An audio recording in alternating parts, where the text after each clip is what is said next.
இன்றைக்கு நம்ம talk with முத்தலிஃப்ல பல்வேறு அரசியல் சம்பந்தப்பட்ட விஷயங்கள் பேச இருக்கோம். குறிப்பாக சொல்ல போனால் முதல்வர் அவர்கள் புதிதாக ஒரு திட்டம் ஆரம்பிச்சிருக்காரு வழக்கம் போல. ஆனால் பேர் நல்ல பேர், உங்கள் கனவு எங்கே அப்படிங்கிற ஒரு திட்டத்தை ஆரம்பிச்சிருக்காரு. கனவை சொல்லுங்கள், உங்கள் கனவை சொல்லுங்க. சொல்கிறோம் அந்த மாதிரி இருக்குது. அதிமுகவுடைய நேர்காணல் 2வது நாள் நடந்துட்டு இருக்கு. வேட்பாளர் நேர்காணல் நடந்துட்டு இருக்கு. ஜனநாயகனுக்கு பிரச்சனை, ஜனநாயகனுக்கும் பிரச்சனை, ஜனங்களுக்கும் பிரச்சனை. ஆமாம், இந்த மாதிரி பல்வேறு விஷயங்கள் நம்ம இன்றைக்கி பேச இருக்கோம். குறிப்பாக அதுக்கு முன்னாடி சப்ஸ்கிரைப் பண்ணாதவங்க கொஞ்சம் சப்ஸ்கிரைப் பண்ணி பாருங்கள்.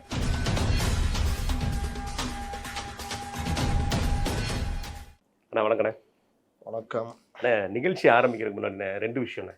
ஒன்று, நான் அந்த சபரிமலை யாத்திரைக்கு போயிருக்கும்போது எருமேலியில் ஒரு சம்பவம் நடந்துச்சு. நேற்று உங்கள்கிட்ட நான் பகிர்ந்துக்கிட்டேன். அதை அவர் கொஞ்சம் சொல்லுங்கள், எனக்காக சொல்லுங்கன்னு சொல்லியிருந்தாருண்ணே.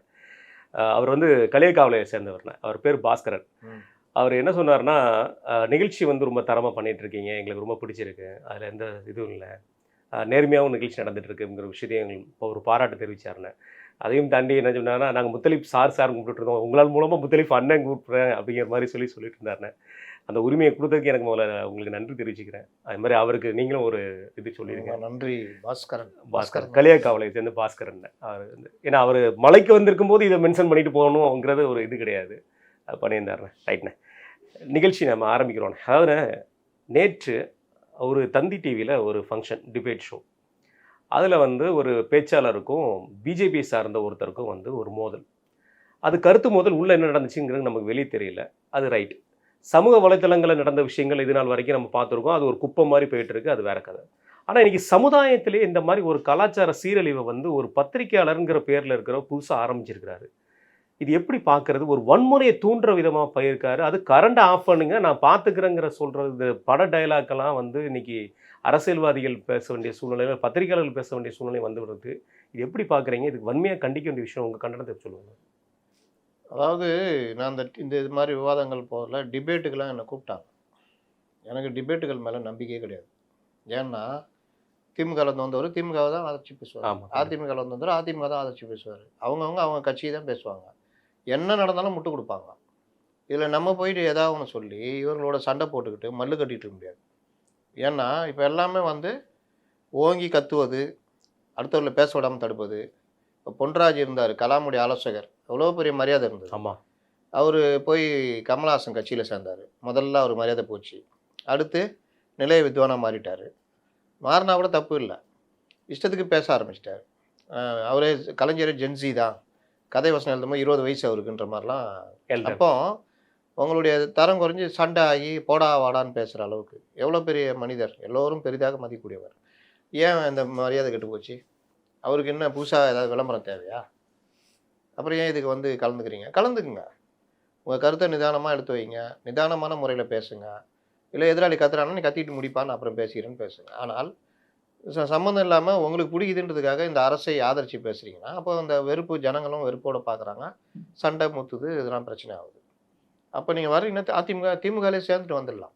ஆமாம், இது மாதிரி தான் நான் பலருக்கும் சொல்கிறேன். அப்போ டிபேட்டுக்கு என்ன கூப்பிட்டப்போ நான் வரமாட்டேங்கன்னு சொல்லிட்டேன். நான் கிளியராக சொல்லிட்டேன், நான் வரலைங்க, எனக்கு அதில் உடன்பாடு கிடையாது. சிங்கிள் இன்டர்வியூ கூப்பிட்றீங்களா வர்றேன், இல்லை வேறு ஏதாவது ஒரு நல்ல ஒரு விஷயத்துக்கு கூப்பிட்றீங்கன்னா வரேன். நான் இந்த மாதிரிலாம் இல்லைன்னு ரொம்ப பேர் கேட்குறாங்க, ஏங்க டிவி டிபேட்டுக்கெலாம் போகிறதில்ல. நான் நிலைய வித்வானாக மாற விரும்பவில்லை. ஏன் இதுனா டிபேட் யாரும் பார்க்குறதே கிடையாது. கண்டிப்பாக ரொம்ப நீங்கள் வீட்டில் வச்சு பார்த்துருந்தீங்கன்னா பக்கத்து வீட்டில் என்னங்க சண்டை, ஏங்க நல்லா தானே இருந்தீங்க எல்லாம், ஏன் என்ன சண்டை அப்படின்வாங்க. இல்லை டிபேட் பார்த்துட்டு இருக்கிறேன். இன்றைக்கி பிக் பாஸ் வீடு மாதிரி ஆயிடுச்சு, அது சண்டை மாதிரி, சண்டை களமாக மாறிவிட்டது. இதை பார்த்து பிக் பாஸ் கெட்டு போச்சாங்கிறது யார் கெட்டு போனாங்கன்னு தெரியல. அப்போது நீங்கள் எங்கேயுமே ஒருவன் எங்கே ரொம்ப சவுண்டு விட்றான், வன்முறையில் இறங்குறானோ அவங்ககிட்ட நியாயம் இல்லைன்னு ஒரு சின்ன பழமொழி உண்டு. ஒரு விவாதத்தின் முடிவில் யார் முதலில் வன்முறையை கையில் எடுக்கிறார்களோ அவர்களிடம் நியாயம் இருக்காதுன்னு. இது ஒரு பழமொழி வச்சுங்களேன். இந்த டிபேட்டுகளுக்கு மரியாதை இல்லைன்னு இவங்க என்ன பண்ண ஆரம்பித்தாங்க, டிபேட்டில் கட் பண்ணி தூக்கி யூடியூப்பில் போட்டு காசு பார்க்குறது. இது டிபேட்டு யார் நடத்துகிறா அப்படின்னு பார்த்தீங்கன்னா, ஒன்றுக்கும் தகுதி இல்லாத ஏதோ ஒரு ரிப்போர்ட்டில் ஒரு ஆங்கரை போட்டுக்கிட்டு அவங்க கையில் பேனா வச்சுட்டு அறிவாளி தெரியும், இப்போலாம் பேனா வச்சுக்கிட்டு கோட்டு சூட்டு போட்டுக்கிட்டு அப்படிலாம் உட்காந்துட்டா அறிவு வளர்ந்துருதுன்னு நினைக்கிறாங்க. அப்போ அந்த டிபேட்டை நமக்கு பார்க்கும்போது சப்ஜெக்ட்டு நாலேஜ் இல்லாமல் கண்டபடி வளர்றது, இல்லாட்டி அந்த விருந்தினர் வளர்னாலும் அதை கரெக்ட் பண்ணக்கூடிய நிலைமையில் இல்லை. இது ஒரு பக்கம். டிபேட்டுக்கு மரியாதை இல்லைன்னா இப்போ விவாத மேடை, மக்கள் மன்றம், லொட்டு லொசுக்குன்னு கண்ட பேரில் எல்லா தொலைக்காட்சி இதில் வாரம் நடக்க ஆரம்பிச்சிட்டேன். பாராட்ட வேண்டியது பாலிமர் தொலைக்காட்சி மட்டும்தான். ஆமாம், இதெல்லாம் பண்ணுறது அவர் இதெல்லாம் பிடிக்காது அவருக்கு.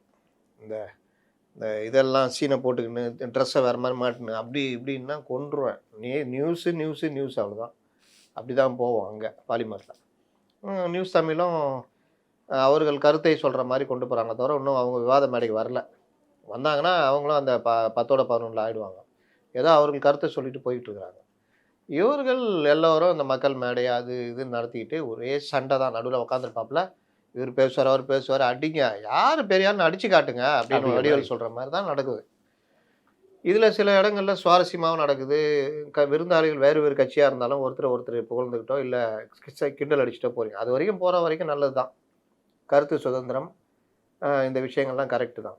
ஆனால் இந்த நிகழ்ச்சியை சுவாரஸ்யமாகறேன்னு சொல்லிட்டு பார்வையாளர்னு உட்கார வைக்கிறீங்க. அப்போ ஒவ்வொரு கட்சியிலேருந்து ஆளுக்கு 50 பேர் 100 பேரும் கூட்டுறாங்க. ஒரு கட்டத்தில் இது எப்படி ஆயிடுச்சுன்னா, கல்யாண மண்டபம் எல்லாம் நடத்த ஆரம்பிச்சாங்க. சேர் எடுத்துன்னு அடிக்க ஆரம்பிச்சிட்டாங்க அவங்களுக்குள்ள.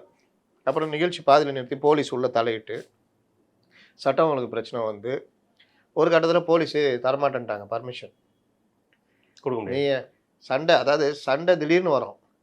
சண்டைக்காகவே ஒரு அரங்கத்தை வாடகைக்கு எடுத்து சண்டை போட விட்டு அடிச்சிங்கடான்னு சொல்லிட்டு கீழே அடிச்சுக்கிட்டா நம்ம எம்சிஆர் 23 போலீஸ் மாதிரி எங்களுக்கு 1000 பிரச்சனை இருக்குது. இந்த அமைதி உங்களுக்கு வேற, நீ சண்டை மூட்டுறதுக்கும் உன்னுடைய டிஆர்பி ஏற்றிக்கிறதுக்கு போலீஸ் என்ன ஊர்காவா?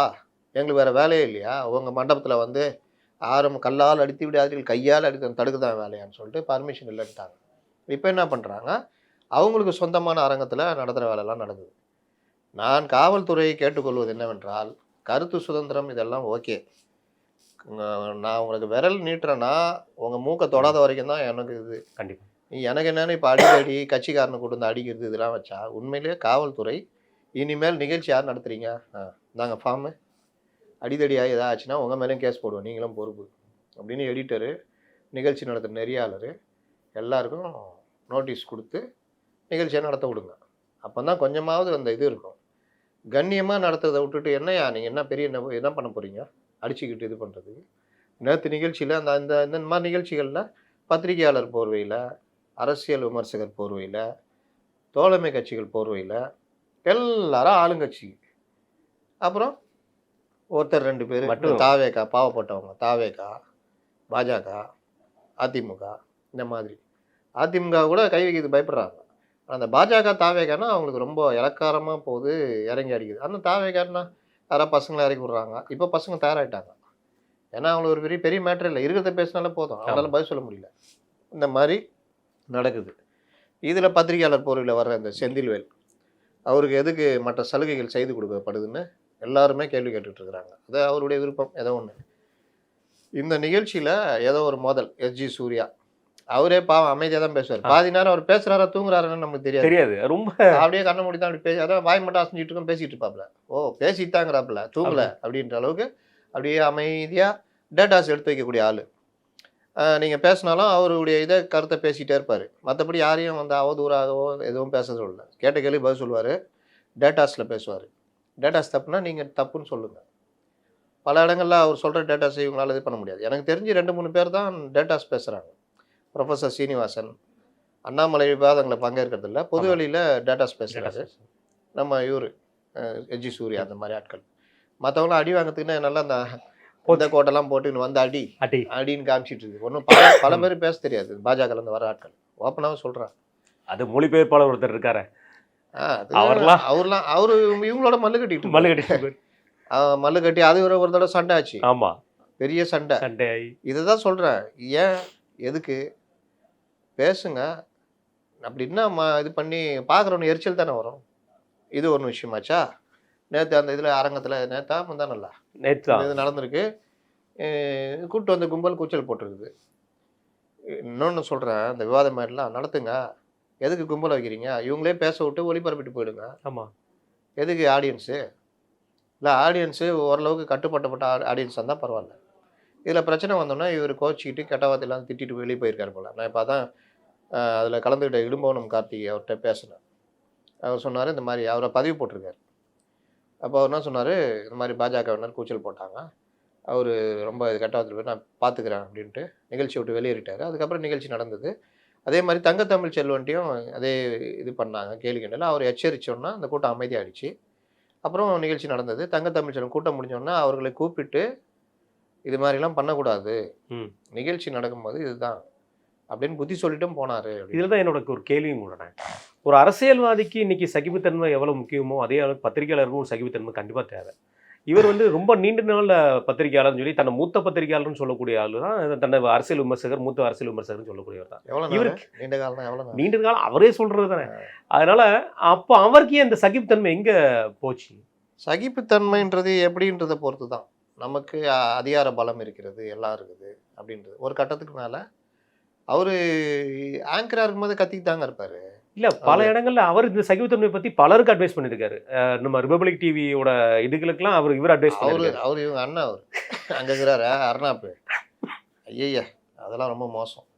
என்னுடைய இதில் நீ உட்காரத வெளியே போகணும்லாம் சொல்லுவார். இவர் கெஸ்ட் அவங்க கூப்பிட்டு வச்சுட்டு இவரை அவமானப்படுத்துவார். அதை விட்டுருங்க. அவர் வந்து ஆல் இண்டியா, இவர் இங்கே. இந்த கிரிஞ்சிகள் தான் வேணான்றாங்க. கிரிஞ்சித்தனம் இருக்கக்கூடாது. பொதுவாக அமைதியாக விவாதம் நடத்துனீங்கன்னா கேட்பாங்க. உங்களுக்கு பிடிக்கலன்னா இவர் பண்ணுறது சரியான தகவல் இல்லைங்கன்னு சொல்லணும். இல்லை தகவல் என்ன தப்பு, அப்போ நீங்கள் தரவுகளோடு போகணும். தரவுகள் இல்லாதவங்க கத்த ஆரம்பிச்சிடுவாங்க. இது ஒன்று. இப்போ சமீப காலமாக என்னென்னா, கத்தி ஒரு விஷயத்த பேச விடாமல் பண்ணுறது. இது ஒரு 4-5 வருஷமாக நடந்துகிட்டு இருக்குது. அதில் ஒரு 2-3 பேர் இருக்கிறாங்க. அப்போ அவங்கள பார்த்த உடனே அதை இது ஆஃப் பண்ணிடுறாங்க. இன்னும் சில பேர் எனக்கு என்னென்னு பொய்யா சொல்லிக்கிட்டு இருக்கிறது. அந்த மாதிரி இவர் வெளியில் போனோன்னா, நிகழ்ச்சி நடந்துச்சு எல்லாம் முடிஞ்சு போனோன்னா, போலீஸு மற்றவங்களாம் இவர் வெளியில் போய் ஒரு வீடியோ போடுறாரு. பாருங்கள் எந்த அளவுக்கு மோசம். கருத்தை கருத்தால் எதிர்கொள்வது தாண்டி கருத்தை கரத்தால் எதிர்கொள்வது. சொல்கிறாங்கல்ல உள்ள வெளியே வரட்டும், அண்ணன் சேகர் பாபு ஆட்கள் இருக்கிறாங்க அப்படின்னா என்னங்க, என்ன இது, என்ன நாடு? போர்ப்படை தளபதிகள். போர்ப்படை தளபதிகள் என்னங்க இது? நீ ஒரு பாஜக 50 பேர்னா நான் 200 பேரை கூப்பிட்டு வருவேன்னா என்ன? அந்த காலத்தில் சண்டை நடக்குமா? அப்படியா இது? கடைசியில் சார் ராஜரத்ன ஸ்டேடியத்தை இவங்களுக்கு ஒதுக்கிடலாமாண்ணே? நம்ம இம்சியரசன் சொன்ன மாதிரி 23ஆம் புலிகேசி படம் மாதிரி.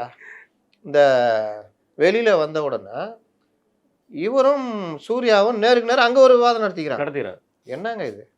அவர் ஒரு கட்சியுடைய பிரதிநிதி, நீங்கள் பத்திரிகையாளர், அந்த போர்வையில் தான் வந்திருக்கீங்க. ஆமாம். அப்போ இவ்வளோ கும்பலை சேர்த்து வச்சுட்டு பண்ணுறதுன்றது சரிங்க. அடிதடியோடு இந்த முடிஞ்சு போச்சு. கத்தி குத்து ஏதாவது நடந்தனா இருக்கும். இந்த மாதிரி ஒரு சம்பவத்தில் கத்தி குத்தோ திருட்டோ எதுவுமே நடக்கலாம். இந்த மாதிரி ஒரு பகிரங்கமாக மிரட்டல் விடுத்து அந்த இது போடுறார். வரட்டும் பார்த்துக்கிறார் அண்ணன் சேகர் பாபு ஆட்கள்னா, முதல்வருக்கு இன்னைக்கு ஒரு மரியாதை இருக்குது.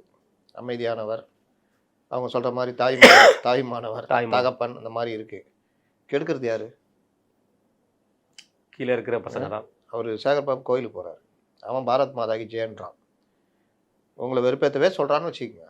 நீங்கள் போங்கலாம், கம்முன்னு கடந்து போங்க. இல்லையா இன்ஸ்பெக்டர் கூப்பிட்டு யார் அது கோயிலுக்குள்ளே வந்து இந்த மாதிரி பண்ணுறான், ஏதாவது ஒரு இதை போடு, பொது அமைதி குந்தக வலிச்சம் அதை பண்ணு, அவ்வளோதான் அப்படின்ட்டு போங்க. அவன்கிட்ட மல்லு கட்டுறீங்க. அப்போ அவன் என்ன பண்ணுவான்? அடுத்த தடவை மாப்பிள்ள 10 பேரோட குரல் கொடுத்தோம், அமைச்சர் காண்டாயிட்டாரு, அடுத்த இதில் 20 பேரை கூப்பிட்டு போய் குரல் கொடுப்போம்னா ஆகும். ஆமாம். இது என்ன நடைமுறை? இது எல்லாமே ஆட்சியை எப்படி பார்ப்பாங்க? ஏற்கனவே எம்ஜிஆர் காலத்துலேருந்து திமுக ரொம்ப நல்ல பேர். எம்ஜிஆரை பாடுபடுத்தின பாடு, ஜெயலலிதாவை பண்ணதெல்லாம் மக்கள் இன்னை வரைக்கும் அந்த வெறுப்போடு தான் அணுகிறாங்க. அப்போ நீங்கள் ஆட்சியில் இருக்கிறீங்கன்னா முதல்வரை சுற்றி இந்த மாதிரி கும்பல் கிளம்பும், இல்லாத பிரச்சனைலாம் உண்டு பண்ணும். அதெல்லாம் அதாவது ஆட்சியில் இல்லாதவன் பண்ணால் கூட அந்த பெருசாக வராது. ஆட்சியில் இருக்கவங்க இன்னும் பணிவாக இருக்கணும். ஆமாம். அப்போ இறங்கி வாடா பார்த்துக்கிறேன், வாடா என் தெருவு வாடான்ற ரேஞ்சுக்கு பண்ணால் ஏற்கனவே இவர்களால் பயங்கர கெட்டப்போகுது. இப்போ நேற்று பண்ணதை என்னப்படி எந்த வகையில் நியாயப்படுத்துவீங்க? இந்த டிபேட்டுகள் இதெல்லாம் யார் யூஸ்? நாங்கள் கேட்டோமா எங்கள்கிட்ட வந்து இது பண்ணுன்னு? இந்த யூடியூப்ல ஏதாவது பேசினா கூட இது வரைக்கும் இப்போ அவங்க வாரம் போடுறாங்க, எல்லா சேனல்லையும் போடுறது ஒரே டாபிக் தான். ஆமாம், அதுவும் அசைன்மெண்ட் தான். அதான் வேற எதுவுமே இவரும் மாற்றி எதுவும் பேச மாட்டேங்காரு. வழக்கம் போல இப்போ என்னன்னா அமெரிக்கா சென்னையோட அமெரிக்காவோட சென்னை பெஸ்ட்னு பேசுறாரு. ஆமா, அந்த மழை டைம்ல தேடி ஏன்னா அது புளோரிடாவை கம்பேர் பண்ணி சொன்னாங்க. மனத்துல இன்னும் நீங்க போயிருக்கீங்க, எப்படி இருக்கும்? நொறுங்கி போய் உட்காந்துருக்க. அதெல்லாம் என்ன சொல்றதுன்னு தெரியல. ரைட்ண்ணே, இந்த மாதிரி சம்பவம் போயிட்டு இருக்கிறேன். ரைட்ண்ணே, அதனால நான் என்ன சொல்ல வரேன்னா, இனி வருங்காலங்களில் காவல்துறை இந்த மாதிரி நிகழ்ச்சி நடத்தும் பொழுது பார்வையாளர்களை அனுமதிக்காம, நீ விவாதம் மாதிரி தானே காமிக்கிற, வச்சு அப்படியே நடத்திக்கோ. பார்வையாளர்னு நீ யாரையா கூப்பிட்டு வந்தனா நீ தான் பொறுப்பேற்றுக்கணும். அடிதடி ஏதாவது ஆச்சு, இல்லை இந்த மாதிரி டிபேட்டுக்கு வர்றவங்க இவர் அடிக்கடி இந்த வேலையை பண்ணுற ஒரு இதில் தூக்கி போட்டு போகாதலாம். போங்க, அது உங்கள் உரிமை. ஆனால் ஆட்கள் வந்திருக்காங்க, வர சொல்லு வெளியேன்னு சண்டை போடுறதுலாம், அப்புறம் டிவி டிபேட்டில் கூப்பிட்றவங்க தான் அதுக்கு பொறுப்பு. இவரை கூப்பிட்றாங்கல்ல, இந்த மாதிரி ஆட்களை கூப்பிட்றது எதுக்குன்னா, ஒரு பிரச்சனை ஆச்சுன்னா எடிட்டரும் நெறியாளரும் தான் பொறுப்புன்னு காவல்துறை இனிமேல் கண்டிஷன்ஸில் கொண்டு வரணும். எப்படி விஜய்க்கு பிறகு இந்த கண்டிஷன் அந்த மாதிரி கண்டிஷன் கொண்டு வரணும். ஏன்னா அமைதி ரொம்ப முக்கியம். அவரவர்கள் கருத்தை சொல்வதற்கு உரிமை இருக்குது, மறுப்பதற்கும் உரிமை உரிமை இருக்குது. இருக்கு. மறுப்பது தப்பாக இருக்குதோ, சொல்கிறது தப்பாக இருக்குதோ, அது மக்கள் கையில் விட்டுருங்க, அவங்க பார்த்துக்க போகிறாங்க. ஆளை கொண்டு வந்து அடிக்கிறது, மிரட்டுறது இதெல்லாம் வந்து ஏற்றுக்கொள்ள முடியாதது. நீங்கள் இங்கே பவர் இருக்குதுன்னா அவன் மதியில் பவர் இருக்குதுன்னு அவன் காட்டுவான். அதனால இது வந்து சரியான விஷயம் இல்லைன்றது தான் என்னோட போன்றவர்களுடைய. இல்லைன்னா சண்டையை கூட லைவா காமிங்க, அதே கூட இன்ட்ரெஸ்டிங்கா நாங்க பார்த்துட்டு நீங்க சொன்ன மாதிரி ராஜரத்ன சேடத்துல விட்டுட்டு சண்டைக்களம், நியூஸ் 18 சண்டைக்களம், அந்த காரணத்துக்கு தலைமுறை சண்டைக்களம், தந்தி டிவி சண்டைக்களம், இவர இந்த போர்படை தளபதி இந்த டிவி சண்டைக்களம், அந்த டிவி சண்டைக்களம். ஏப்பா இங்க அடிச்சு முடிச்சிட்டியா, அடுத்து அங்க கூப்பிடுறாங்க வர, அங்க போய் குத்துப்பா, மூஞ்சிலே நல்லா குத்துறாருங்க அவரு அப்படின்னு பண்ணிங்க. அந்த மாதிரிதான் போகணுண்ணே. ரைட்ண்ணே. நம்ம பேர் வைக்கிற அரசாங்கத்திட்ட வாழ்ந்துட்டு இருக்கோம். எப்படா அதுக்கு ஒரு விடிவு காலம் கிடைக்குங்கிற அளவுக்கு நேற்று போயிட்டாரு. இன்னைக்கும் பார்த்தீங்கன்னா முதல்வர் அவர்கள் வச்சிருக்கிறது உங்கள் கனவை சொல்லுங்கள் அப்படிங்கிற அளவு. சொல்லவா? அது பகல் கனவா பெருமோன்னு பயமா இருக்கு. அதனால நம்ம ஏன்னா உங்கள் கனவை சொல்லுங்கன்னு முன்னாடி கீழே ஒருத்தன் போறான், நீங்கள் ஆட்சியை விட்டு இறங்குவது தான் கனவு அப்படின்னு. அதனால உங்கள் கனவை சொல்லணும். எனக்கு ரொம்ப கனவு இருக்குதுங்க. இந்த இது பாட்டான சத்தம் இல்லாத உலகை கேட்டேன் அப்படி பாடுவாரு. ஆமா, அந்த மாதிரி அதெல்லாம் சேர்த்துக்குங்க. அது இல்லாமல் சாலைகள் நன்றாக இருக்கிற சென்னை தேவை, தமிழகமே தேவை. கனிம வளை கொள்ளை இல்லாத தமிழகம் தேவை, மணல் கொள்ளை இல்லாத தமிழகம் தேவை, லஞ்ச ஊழல் இல்லாத அதிகாரிகள் தேவை, நல்லா இருக்கிற ஹாஸ்பிட்டல் தேவை, இன்னும் என்ன சொல்கிறது, நல்லபடியாக நடக்கின்ற டிபேட்டுகள் தேவை, அடிதடி இல்லாத மக்கள் மேடைகள் தேவை, குறைஞ்ச மின்சார கட்டணம் தேவை, மின்சார கட்டணம் குறைப்பது தேவை, தங்கத்தோட விலையும் குறைச்சு கொடுங்க முதல்வர். அது நல்லா சொன்னப்பா, நீ வாப்பா நம்ம கனவை ஒன்னா செஞ்சு சொல்லுவோம். மத்திய அரசாங்க காரணம்ன்றப்பல மளிகை பொருட்கள் விலைவாசி உயர்வை கட்டுப்படுத்துதல் தேவை, மழைநீர் வடிகால் சரியாக இயங்குதல் தேவை, கனிம வளத்தை கம்ப்ளீட்டா பாதுகாதுங்க. இப்படி கிளைமேட் மாறி மாறி கொள்ளுது. நேற்று கூட ஏதோ ஒரு இது வந்திருக்குது, லாரியில ஏற்றி கொண்டு போய். ஆமா, அப்போ இந்த மாதிரி தேவைகள் வந்து பல இது இருக்குது. கல்வி கடன் ரத்து தேவை. ஒன்றுமே இல்லை, உங்கள் கனவை சொல்லுங்கன்னா 520 இவங்க கொடுத்த போன தடவை கொடுத்த அந்த இதை எடுத்து வச்சுட்டு இதெல்லாம் தேவை தலைவரே தேவை தலைவரேன்னா போட்டால் போதும். அதனால் இதுதான் பொங்கல் கனவு. பார்த்தீங்களா, 3000 ரூபா 5000 ரூபா கொடுன்னு அந்த இதில் சொன்னார். அப்போ சொன்னப்போ தங்கம் விலை 40 ரூபா 35 ரூபா 43 ரூபா 44 ரூபா வருது, அவ்வளோதான் இருந்தது. அப்போ 5000 ரூபா அதில் வந்து 8ல் ஒரு பங்கு. இன்னைக்கு 1,02,000 ரூபா, அதில் 8ல் ஒரு பங்கு கொடுங்க, 12,000 ரூபா கொடுங்க. ஒரு கிராமு கூட வரலையானே. அப்போ அதுதானே. ஆமா, இப்போ 2,500 ரூபான்றது ஒரு கிராமுக்கு கொஞ்சம் கம்மி. ஆமா, இப்போ 3000 ரூபான்றது 2,500 என்ன வித்தியாசம்? இதுதான் இவர்களுடைய நிலைமை. அதனால பொங்கல் பணம் 10,000 தேவை, அதுவும் என் கனவுல சேர்த்துக்கணும். ஆமா, இல்லைண்ணா, இப்போ இந்த திட்டத்தை பத்தி சொல்லும் போது முதல்வர் சொல்றாரு, உங்களை தேடி வந்து நம்ம டீம் வரும் அப்படின்னு தான் முதல்ல சொன்னாரு. அதுக்கப்புறம் எல்லாம் வந்துச்சு, நேற்று அதான் வந்துருச்சுன்னு சொல்லி சொன்னாரு. எனக்கு ஒரு சந்தேகம்ண்ணா, இதுக்கு முன்னாடி உங்களுடன் ஸ்டாலின் ஒரு ப்ரோக்ராம் ஒன்று ஆரம்பிச்சு இதே தானே சொன்னாங்க, உங்களை தேடி வருவாங்க ஆட்கள். அதுக்கு முன்னாடி மக்களை தேடி, அப்புறம் ஒன்றிணைவா மக்களை தேடி முதல்வர் ஏதோ ஒன்று சொன்னார் ஆரம்பத்தில் 2 வருஷம் முன்னாடி. ஆமா, அப்பவும் சொன்னாருண்ணே, ஒன்றிணைவான்னு ஒரு திட்டத்தை கொண்டு வந்தாரு, அடுத்து கொண்டு வந்தாரு. இப்போ உங்கள் கனவை தேடி இப்போ இது வேற ஆரம்பிச்சிட்டாரு. இன்னைக்கு வேற பார்க்கும் வெல்வம் தமிழகம் சொல்லிட்டு புதுசா இன்னைக்கு வேற ஒரு. அப்போ அன்னைக்கு தலை குனியாத தமிழகம் என்ன செய்யனே தெரியல. டெய்லி அதான் முதல்ல சொன்னாங்க, 5-6 டீம் வேலை செய்யுது. அவனுக்கு என்னதான் அவனுக்கு பொறுப்பு, அவன் என்ன பண்ணுவான்? சரி, எங்களுக்கு ஒரு டைம் கொடுங்க, நாங்க கேட்கணும்ல. மக்கள் வந்து அதான் கனவு சொல்லுங்கன்றாருல, சொல்லுங்க. கொஞ்சம் டைம் கொடுத்து திட்டத்தை கொண்டு வந்தீங்கன்னா, பேரை கொண்டு வந்தீங்கன்னா நாங்க கொஞ்சம் ஜீரணிச்சிக்கா செய்வோம்ல. நீங்க கனவு இப்போ சொல்லியிருக்காருல, அதெல்லாம் நீங்க சொல்லுங்க. அதான் கேட்குறாரு, உங்க கனவை சொல்லுங்கன்றாப்புல. எப்படி பகல் கனவு? எப்படி கணக்குன்னா, இந்த அந்த தேர்தல் வாக்குறுதிக்கு கனிமொழியை போட்டாங்க. அவங்க போயிட்டு, அண்ணா ரொம்ப கஷ்டமா இருக்குண்ணா, அண்ணா தேர்தல் வாக்குறுதி நான் எப்படின்னா ரெடி பண்ண முடியும், ஊருக்கு அழைச்சோன்னு சொல்லிட்டு என் தள்ள போட்டேன், நீ பார்த்தனா போன தடவை நிறைவேற்றாதது இருக்குது, அதையும் இதில் சேர்க்கவா? இல்லை இது எதுவுமே கிடையாதுன்னு புதுசாக கொண்டு போனால் அப்போ அது என்னாச்சுன்னு கேள்வி வருது. அதனால் பெரிய சங்கடமாக இருக்குது அப்படின்னோடனே, சரி நீங்கள் போவேன்னா ஒரு செயலி ஒன்று உருவாக்கிடுவோம், முடிஞ்சு அதில் தேவைப்படுறதெல்லாம் சொல்லுங்கள் அப்படின்னு. அப்போ இதெல்லாம் வந்து அப்போ நீங்கள் வந்து செயலிலாம் வந்துச்சுன்றது மாதிரி போட்டுருங்க, நீங்கள் யார்ட்டையும் போவேணான்ட்டாங்க. இல்லை அதுலேயும் எதுவும் வரல போல். உடனே உங்கள் கனவை சொல்லுங்கள் அப்படின்ட்டாப்புல. அந்த கனவுலாம் சொல்லுவாங்கல்ல.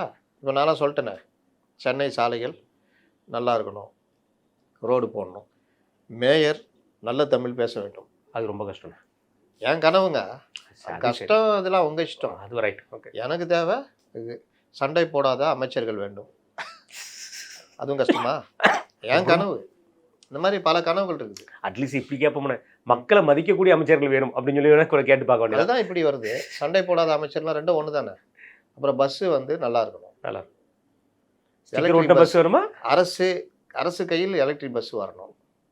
இந்த மாதிரி பல கனவுகள் இருக்குது. அவர் முதல்வர் என்ன இப்போ இதெல்லாம் எடுத்துக்கிட்டு அதிலிருந்து எடுத்து தேர்தல் வாக்குறுதி தயாரிக்க போகிறாங்க கொடுத்துருது அப்படின்றது தான். இதுல என்னன்னா, இந்த பொங்கலுக்கு 3000 ரூபாய் கொடுக்கறதுக்கு ஒரு ஸ்கீம் கொண்டு வந்து நிகழ்ச்சி நடத்தியிருந்தார் முதல்வர் அவர்கள். ஆனா பயிர்க்கடனை திருப்பி கட்டினவங்களுக்கு மீண்டும் கடன் கொடுக்கறத நிப்பாட்டி வச்சிருக்கு கவர்மெண்ட். ஆமாம், அதுல இருக்கிற 3000 தான் இப்ப கொடுத்துருக்கிறதா வந்து சொல்லப்படுது. ஒரு குற்றச்சாட்டு வந்து நேற்று அண்ணாமலை அவர்களும் எப்படியே கொடுக்குறோம்ல. அப்படி கணக்கு பண்ணிடுறது. அப்ப பயிர்க்கடன் என்ன பண்றது? பயிர்க்கடன் நாங்க தர அறுவடை பண்றதுக்கு தானே டைவி பொங்கலே வருது. அதுக்கப்புறம் நாங்க வேற விதவா போட்டோம்ல. நாங்க இழப்பீடு கொடுத்தோமா? கொடுக்கல. அப்புறம் என் பயிர்க்கடனை கேட்குறீங்க. ஓ 1 by 1 தான் வருவீங்க. தான் வரும். சரிதான். நீங்கள் ஓட்டு போட்டுனா நாங்கள் ஆகஸ்ட்டில் கொடுத்துருவோம் அந்த மாதிரி சொல்லிக்கிறது. ரைட்டு. அதனால் என்ன தான் பண்ணுறது? காசே இல்லை. அங்கங்கே இந்த இந்த வீட்டில் பெண்கள் கோயிலுக்கு போகிறதுக்கு அதுக்கு இதுன்னு அங்கங்கே எங்கேயாவது முடிச்சு இந்த டிமானிசேஷன் பண்ணாங்க தெரியுமா? ஆமா. நாட்டில் கருப்பு பணத்தை பிடிச்சாங்களோ இல்லையோ, வீட்டுல அவ்வளோ ஒரு சட்டி. வீட்டில் அவ்வளோ கருப்பு பணம் கிடச்சிது. அந்த மாதிரி அங்கங்கே வச்சுருக்கிறத ஏதாவது திடீர்னு ஒரு செலவு வருது. கல்யாணம் வந்துடும். வச்சோடனே கல்யாணத்துக்கு நமக்கு ஒரு சவரன் நகை போட்டாங்க. இப்போ அவன் போட்ட அன்றைக்கி 25,000 ரூபா, இன்றைக்கி 1,00,000 ரூபா. ஐயோ, அரை சவரம் போட்டால் ஒத்துக்க மாட்டாங்க. என்ன பண்ணுறது? சரி, எங்கேயாவது துட்டு எதாவது பிராஞ்சி ஏதாவது போட்டு அதே மாதிரி கோயிலுக்கு கிளம்புறது எதாவது கிளம்புனா அந்த மாதிரி ஆயிடுச்சு. இவங்க 3000 ரூபா கொடுத்தே ஆகணும், இல்லாட்டி வண்டியாக திட்டுவாங்க. எப்படி கல்யாணத்துக்கு பத்திரிக்கை எதுக்கு வைக்கிறான்? போன தடவை ஒரு சவரம் போட்டேன் பார்த்துக்கோ. 5 ஃபங்க்ஷன் வச்சிங்க. 5லேயும் நாங்கள் நல்லா செஞ்சுக்கிறோம். நாங்கள் ஒரே ஒரு ஃபங்க்ஷன் தான் வைக்கிறோம், பார்த்து செய்யுங்கன்ற மாதிரி தான் சொல்லிட்டு போவாங்க. அப்போ நீங்கள் செய்யலைன்னா செம்ம திட்டு விழும். நான் ரொம்ப பேரை பார்க்குறேன். அதில் வந்து அது மாதிரி தான் இந்த பொங்கல். இது நாங்கள் எவ்வளோ பண்ணிக்கிறோம், நீங்கள் எங்களுக்கு பொங்கலுக்கு தான் பண்ணுறீங்க. அதுவும் 5,000 ரூபா கொடுக்க சொல்லலாம் சொன்னீங்க. இப்போ நீங்கள் வந்த பிறகு மொத்தமே 5,000 ரூபா கொடுத்துக்கிறீங்க. அதனால் போன வருஷமும் கொடுக்கல. பார்த்து கொடுங்கன்னொன்னே இவங்கள்ட்டையும் நிதி இல்லை. 10,000 ரூபா கொடுக்கணும்னு ஆசை தான். ராபின் சர்மா சொன்னார், அங்கே பேட்டி பேக்கனில் 7,500 ரூபா கொடுத்தோம், ஷிண்டே ஜெயிஸ்டாப்பில், நீங்கள் 10,000 ரூபா கொடுங்க, நமக்கு தான் ஓட்டுன்னு. கொடுக்கலாம், நிதி எங்கே போகிறது? ஏற்கனவே அவன் பழைய ஓய்வூதியம் கேட்டுனுக்கிறான். ஊதியமே இல்லாமல் போயிடும் போல். ஆமாம், இந்த மாதிரிலாம் அந்த அளவுக்கு போயிடுச்சு. அடுத்த மாதம் ஊதியம் கொடுக்கலன்னா வருது. அதனால் என்ன பண்ணுறது? ஏதாவது பண்ணி பிராஞ்சி 3000 ரூபா இதை அறிவிக்கிறதுக்கு அவங்க எவ்வளோ நாள் ஆச்சு? கஷ்டப்பட்டுருச்சு. அதனால் நீங்கள் வந்து பயிர்க்கடன்லாம் கேட்குறீங்க. உங்கள் கனவை சொல்லுங்கன்னு சொல்லி திட்டத்தை கொண்டு வந்துட்டீங்க. இது 2030க்கு இந்த கனவுக்கு நான் உருவாக்க போறேன் அப்படிங்கிறது சொல்றாரு. என்ன இதுல சொல்றாரு? அவர் ஏதாவது கனவு வச்சிருப்பாருங்க. தமிழ்நாட்டுக்கு ஒரு கனவு திட்டம் 2030 கொண்டு வரும். இவரை உதயநிதியை சிஎம் ஆக்கணும், இந்த மாதிரி கனவு வச்சிருப்பார்ல. இப்போ அங்கே வேற சண்டையா? அத்தைக்கு தேவையில்லாமல் நீங்கள் ரொம்ப மரியாதை கொடுக்குறீங்க. சண்டை அதை வேற பாதி பேருக்கு புரட்சி சண்டை மறுபடியும் முத்தி இருக்குங்க. ஆமா, பொருளை கிளப்பி விட்டாங்களே. திருச்செந்தூர்ல அவங்க நிக்க போறாங்க, அக்கா கேட்க போறாங்க, கிளப்பி விட்டாங்க. அது ஒன்று கிளப்பி விட்டாங்க. ஆனால் அத்தைக்கு முக்கியத்துவம் கொடுக்குறாருன்னு சன்னுக்கு கோவம். இந்த பக்கம் மாப்பிள்ளை ஒரு பக்கம் இருக்கார். இவர் சன்னு வந்து இப்போ எல்லா விஷயத்துலையும் இருக்கிறப்பெல்லாம் விட்டுட்டாரு. இப்போ வந்து அது என்னாச்சு? அந்த மாவட்டம் இந்த மாவட்டம் அந்த லிஸ்ட்டை கொடு, இந்த லிஸ்ட்டை கொடுன்னு கேட்டுனுக்கிறாராம். இவர் சிரிக்கிறாங்களாம். எப்பவுமே கேட்க மாட்டீங்க, இப்போ என்ன திடீர்னு அப்படின்ற அளவுக்கு இப்போ எல்லாம் உள்ளுக்குள்ளே பேச்சுவார்த்தை ஓடுது. சரி, இதான் சாக்குன்னு இதை பயன்படுத்திக்கிட்டு சில அமைச்சர்கள் இவர்கிட்ட நெருக்கமாக வருது, சில பேர் அங்கே நெருக்கமாக வருது. அந்த மாதிரி நியூ இயருக்கு பார்த்தா முதல்வரை பார்த்துட்டு அவரை பார்த்துக்கிறாங்க மாப்பிள்ளை எல்லாருமே. நீங்கள் பார்த்த எல்லா கும்பலும் அங்கே பார்த்துருக்காங்க.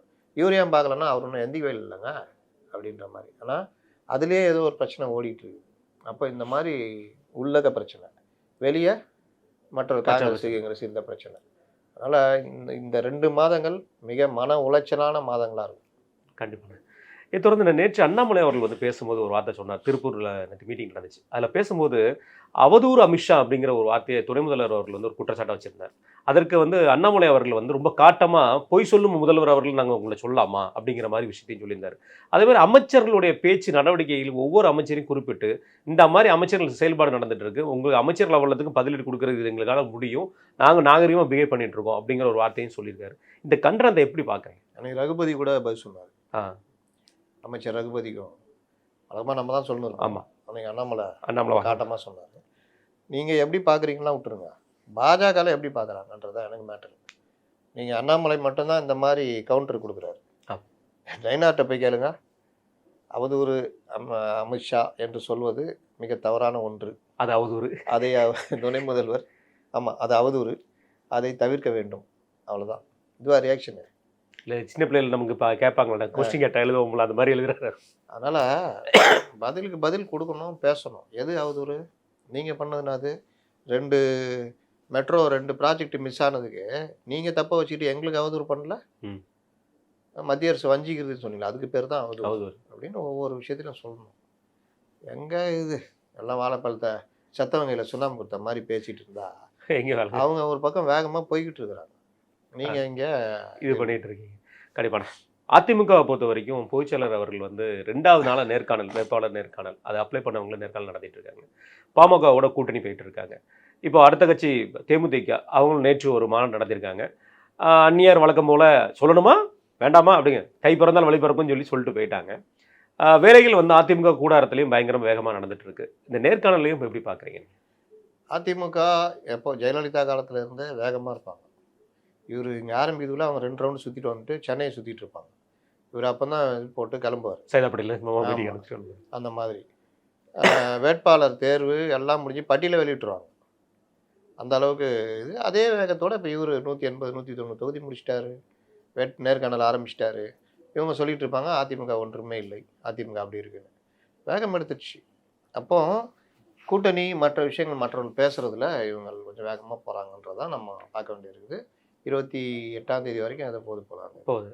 அதே மாதிரி அந்நியார் அவர்களுடைய இந்த முடிவு எப்படி பார்க்குறீங்க? பிரேமலதா அவர்களுடைய அந்நியார் காற்றடிக்கும் பொழுது மாவு விற்பார், மழை பெய்யும் பொழுது உப்பு விற்பார். இந்த லிஸ்ட்டில் வைகோ, ஐயா ராமதாஸ், அந்நியாருக்கெல்லாம் மாற்றமே கிடையாது. அதனால தான் தகுதியிலேருந்து போய் ஒன்றும் இல்லாமல் இருக்கிறத நம்ம பார்க்குறோம். 2019 இதே தேமுதிக இங்கே பேசியிருந்தாங்க. இங்கே வந்திருந்தா நல்ல சீட்டு நல்லா ஜெயிச்சிருக்கலாம். அங்கே போய் நின்னாங்க, ஒன்றும் இல்லாமல் போனாங்க. அன்புமணி இங்கே பேசுகிறாரு, காலையில் பார்த்தா அந்த என்டிஏ கூட்டணியில் போய் நிற்கிறாங்க, ஒரு எம்பி கூட ஜெயிக்கல.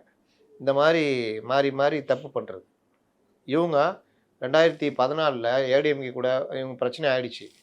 அதனாலே இந்த சைடு டிஎம்கே கூட அந்த கான்டாக்ட் எடுத்திருந்தாங்கன்னா ஓரளவுக்கு ஜெயிச்சிருக்கலாம். அதையும் விட்டாங்க. இந்த மாதிரி பல விஷயங்களில் 2016 கலைஞருக்கு வருந்தி கூப்பிட்டாரு. அதில் போயிருந்தா இன்றைக்கி ஒரு 40 எம்எல்ஏ நிலமே மாறி இருக்கும், ஆட்சியை பிடிச்சிருக்கோம், திமுக அதெல்லாம் நடந்திருக்கோம். சரி, ஸ்டாலின் தான் தப்பாக முடிவெடுக்கிறாரு, இது பண்ணுறாரு, ஓகே. விஜயகாந்த் கரெக்டாக முடிவெடுத்துக்கலாம்ல. அன்னைக்கு விஜயகாந்த் உடல்நிலை பாதிப்பு பல விஷயங்கள். இன்றைக்கி இவ்வளோ அரசியல் பேசுகிற அந்நியார் கரெக்டாக முடிவெடுக்க வேண்டியதானே. அன்றைக்கி தப்பாக முடிவெடுத்து கவுந்தாங்க. இப்போவும் அதிமுக அணி ஸ்ட்ராங் ஆகிட்டு போகுது. இங்கே ஜாயின் பண்ணணுன்றது முடிவை டிமாண்டை பெருசாக வச்சு வெளியேறி தானாக வெளியேறது இல்லை. இந்த இப்போ நம்ம டிடிவி பண்ணார்ல, முதலாளியை மாற்ற அப்போ தான் வேலை செய்யணும். அந்த மாதிரி இப்போ 18 எம்எல்ஏ, ஒரு ராஜ்யசபா. எப்படி கரெக்டாக எத்தனை கட்சிக்குன்னா ஒரு கட்சிக்கு தான், ஒரு கட்சிக்கு சார் 3 தேர்தலுக்கான்னு கேட்காதீங்க, ஒரு தேர்தல் தான். பையன் சொல்கிறாப்புல அம்மா அங்கே போகலாம், நமக்கு இசைவான கட்சி அதிமுக தான், ப்ளஸ்ஸு என்டிஏ.